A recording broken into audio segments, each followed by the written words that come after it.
Vous avez fini, mais... Quand on pense à moi, ils nous ont peut-être résolu quelques points. Ah. C'est dommage, mais... Il ne faut pas parler de ça. Moi, je voulais dire à Sébastien Lacrampe, quand même, bon, c'est pas moi le président de la CC, c'est pas moi le DGS de la CC, mais... C'est pas loin, il fait ici. Il est pas loin, j'ai entendu, c'est un cherche qui est l'autorité. Je voulais simplement dire, d'abord, j'accepte cette remarque, parce que, au moins, ça prouve, il y en a qui voulaient à un moment donné, que même si on peut s'approcher, et parfois sévèrement, on peut travailler ensemble à l'intérêt du territoire. Et c'est ce que j'ai essayé de faire avec le président, même dans les périodes où on a pu s'approcher. Ça, je tenais à le préciser. Et c'est quand même un peu ennuyeux. Heureusement que la presse ne retranscrit pas tout de cette manière, de dire systématiquement aux autorités élues, les administratifs, ils doivent le supporter d'une certaine manière, mais je pense aussi qu'il n'y a pas de vision, qu'il n'y a pas de... On ne fait que la courte échelle, quoi, finalement. Il y a l'exemple de l'eau et de l'assainissement qui est cité, oui, on va discuter parce que ça mérite effectivement d'en parler déjà en commission. On aura occasion d'en reparler au niveau de la ville de Bagnères. Mais après, chaque fois qu'on travaille, il faut tenir compte, quel que soit le sujet, des modifications législatives qui peuvent nous tomber sur la figure dans les 2 ou 3 ans qui arrivent. Sur l'eau et l'assainissement, si on avait écouté, à l'époque, en 2020, il fallait tout transférer, il fallait se mettre en difficulté, et on a dit, Bagnères ne transfère pas, parce qu'ils sont contre la CC, parce que ceci, on a entendu les trucs. Et on n'était pas mûrs, ni les uns ni les autres, pour faire ça. Actuellement, bon, mais c'est pas un secret, mais je le détaillerai le moment venu, y compris un CC, il n'y a rien à planquer, mais je laisse quand même la primeur aux élus bagnérés, parce qu'on a travaillé, on a des éléments, il y a même eu une réunion demain matin, si vous voulez savoir, entre techniciens en préfecture. Parce que les sujets ne sont pas faciles. Mais il est certain que par les conditions qu'on nous met, il y a 9 chances, 9 sur 10, pour vous dire, qu'il y ait un syndicat de production qui se fasse. Moi, je ne peux pas forcément l'emballer au départ, mais il faut regarder quels sont les moyens qu'on nous met en face, quels sont les moyens de financement et les subventions qu'on nous donne. Mais après, vous savez, si on résout le problème de l'eau en mer douce, on ne va pas résoudre l'autre versant qui est avec le syndicat de la Rosse, là, et avec la SOR. On ne va pas résoudre, retenez-le bien ce que je vous dis ce soir, parce qu'il y en a quelques-uns qui, je suis sûr, dans 10 ans vont s'en mordre les doigts, tout le problème de la station de la Mongie. Moi, je dis depuis un moment que, d'ailleurs, certains élus ne pourront pas d'agiter le drapeau. Quand on aura fini de mettre les travaux de mise à jour à la station d'épuration, on viendra nous dire, maintenant vous avez fait les travaux, mais il faudra recommencer à neuf, parce qu'il y a des touristes pendant l'été. Ils ne vont pas se contenter tous de cabanes et de toilettes sèches. Bon, je ne rêve pas, moi. Donc, on sera embêté de ce côté-là, pour ne pas dire autre chose. Et il y aura également le problème de l'eau, qui est un problème vital, il faut dire, un problème vital pour tous les territoires. Il y en a pour qui c'est plus vital que nous, mais sur le territoire, ce sera un problème vital. Comme ailleurs, l'aglo de Tarbes ne s'y trompe pas. Elle cherche à assurer, mais elle cherche à assurer avec l'agence de l'eau, avec l'ADEA, elle cherche à assurer l'approvisionnement du aglo, du centre-bourg, disons, et des villes périphériques, parce qu'il y a un nombre d'habitants qui est là, et par en bas, il y a également un peu d'agriculture, pour ce que je sache. Voilà. Donc, l'exemple de l'eau qui a été cité, bon, on y reviendra dessus, c'est un dossier important. Après le reste, moi je voudrais soutenir quand même. Pour la vision, oui, il y a des dossiers très complexes. Sur le dossier de la porcelainerie, sur le dossier de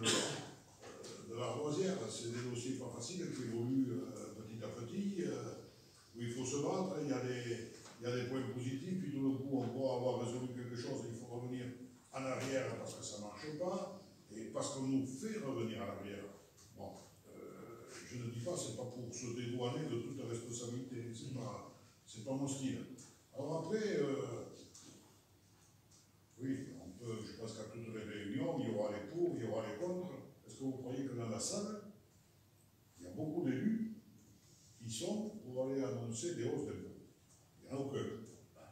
Moi, le premier, je m'en passe une hausse d'impôts. À un moment donné, il faut être réaliste. Qu'est-ce qu'il y a comme service rendu par la communauté des communes? Combien on paye d'impôts en face et combien un point d'impôt donne de supplément d'impôt en habitant? Calculez-le chacun avec votre feuille d'impôt, vous allez voir ce que ça donne.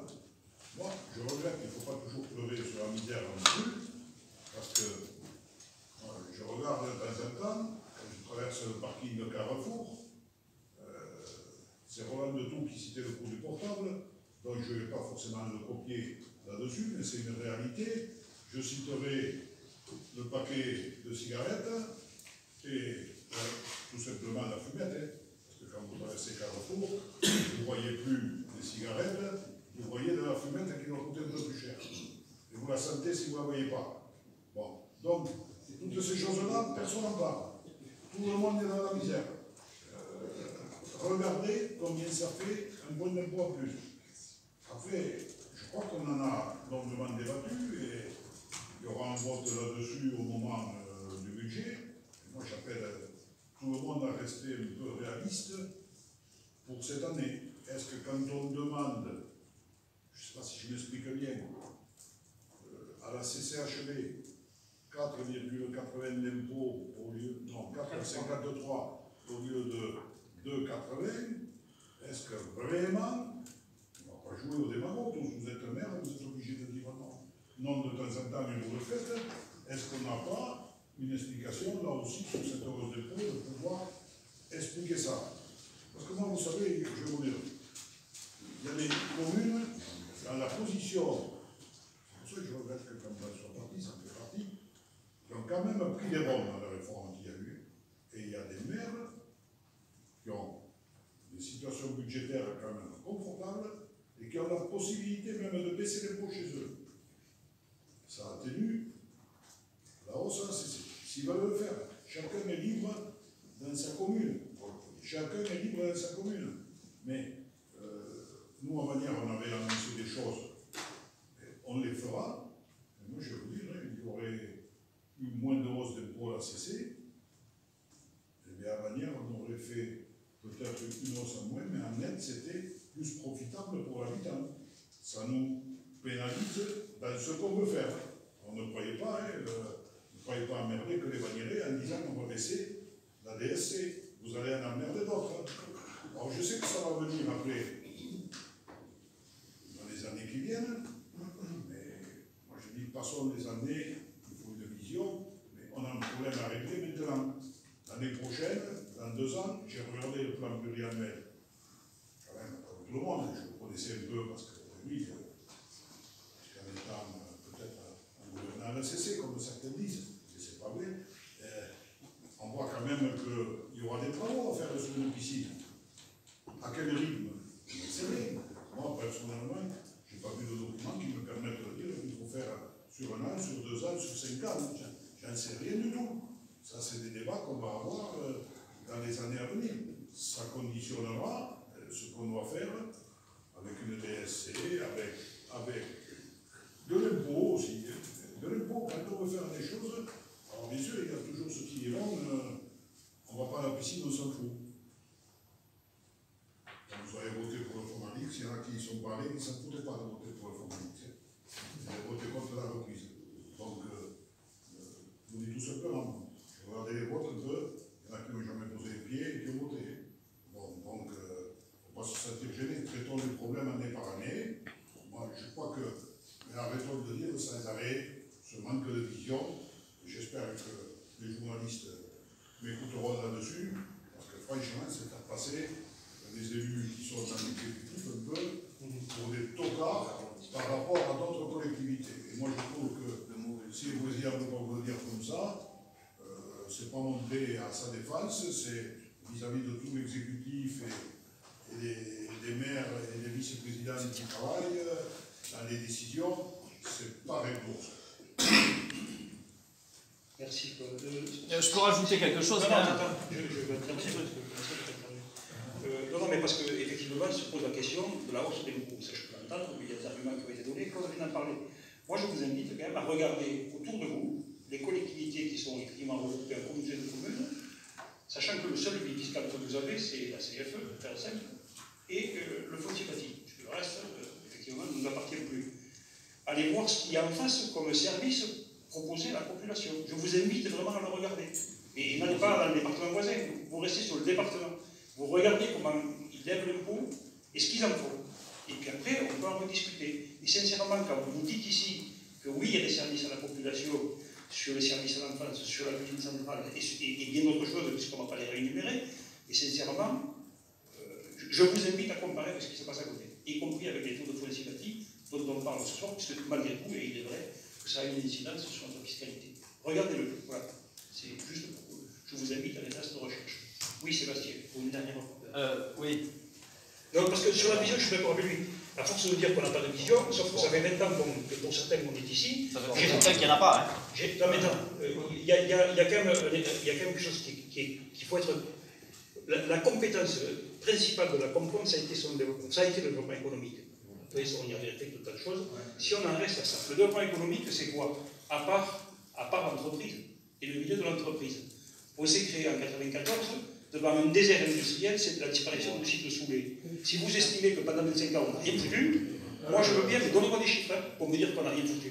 Parce que tous les emplois qui sont effectivement sur le site industriel aujourd'hui, c'est quand même la collectivité qui les a accompagnés d'une façon ou d'une autre, et c'est pas pour rien qu'on supporte quand même un taux d'endettement sur le budget des AIC, qui fait qu'on a lourdement investi sur un site industriel où on a quand même, et j'ose espérer qu'on peut partager ce point de vue, de l'emploi que certains territoires aujourd'hui nous envient. Et je pense que les perspectives qu'on peut avoir sur ce territoire en termes d'industrie, c'est une réalité. On évoquait l'autre jour de venir le cas ferré.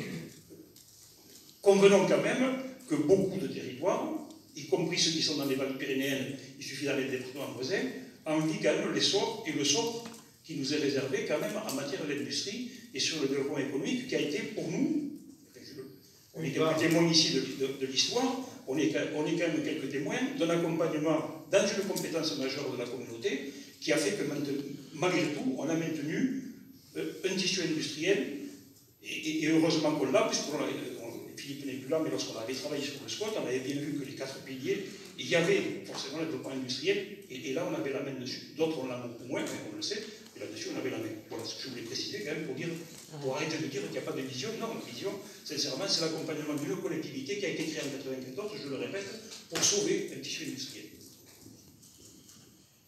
Bon, juste 2 points. Oui. Sur les impôts, avec un petit peu de recul, en prenant un petit peu de hauteur sur la période qu'on est en train de vivre et la période qui est devant nous, ça fait 15 ans que les taux d'intérêt baissent. Donc là, derrière, c'est la fin d'un cycle, les taux d'intérêt vont remonter. Je ne suis pas prophète.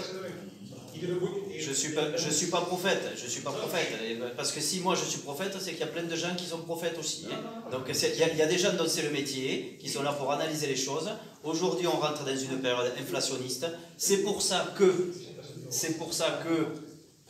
tu as tes 3,4% qui sont arrivés sur le foncier bâti, et ça veut dire que l'an prochain, ça sera à peu près du même ordre.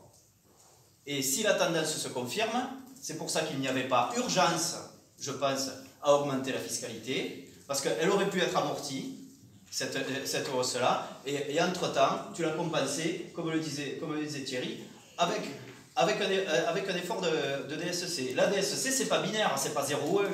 On ne demandait pas de mettre les lignes à 0, parce qu'ici, apparemment, c'est binaire, c'est 0 ou 1. Donc voilà, donc, il ne faut pas nous faire dire non plus ce qu'on ne pense pas. Donc ça, c'était sur le volet fiscalité. Sur le volet de développement économique, oui, bien sûr, je ne doute pas que tous les gens qui ont été élus jusqu'à maintenant ont fait du mieux qu'ils pouvaient et n'étaient pas là pour avoir des mauvais résultats. Sauf que malheureusement, force est de constater, et le seul indicateur pour moi qui compte, c'est la baisse de la population. C'est la baisse de la population. Parce que tu peux sauver des emplois. Parce que finalement, tu as payé pour des emplois. On va se dire un discours de vérité. On a payé pour des emplois. Et c'est le contribuable qui a payé pour des emplois. Ça, j'entends. Mais cet amortisseur social, tu ne peux le faire qu'un temps. Si derrière, tu n'arrives pas à relancer la machine, et relancer la machine, c'est quoi? C'est arriver au moins à maintenir ta démographie et la faire repartir. Si tu n'arrives pas à ça, à la fin, tu n'auras plus assez d'habitants pour payer des impôts. Hein. J'entends ce que tu dis, mais sur la baisse de la population, il faut être clairvoyant là-dessus. On a, et on le sait, on n'est pas les seuls, hein. Il suffit d'aller voir des vallées voisines qu'on dit beaucoup plus dynamiques, elles perdent autant de population que nous. Ce qui veut dire que le phénomène il est métropolitain, puisqu'on sait très bien que les mouvements de population ils se font vers les métropoles, et toutes les vallées, quelles qu'elles soient, y compris celles qui se disent effectivement plutôt en avance sur les autres, elles sont en train de perdre la population. C'est comme ça. Alors, nous, on a peut-être la chance d'avoir été finalement moins impactés que d'autres sur des pertes de population. Et si tu regardes les chiffres, tu verras bien que ce n'est pas si évident que ça, la perte. Parce qu'elle est mineure, la perte de population. Hein. Donc, ce qui veut dire qu'on a sauvé quand même des choses. Parce que si tu regardes la dynamique, elle aurait été différente, à mon avis. Donc, il faut se satisfaire d'être le moins mauvais élève.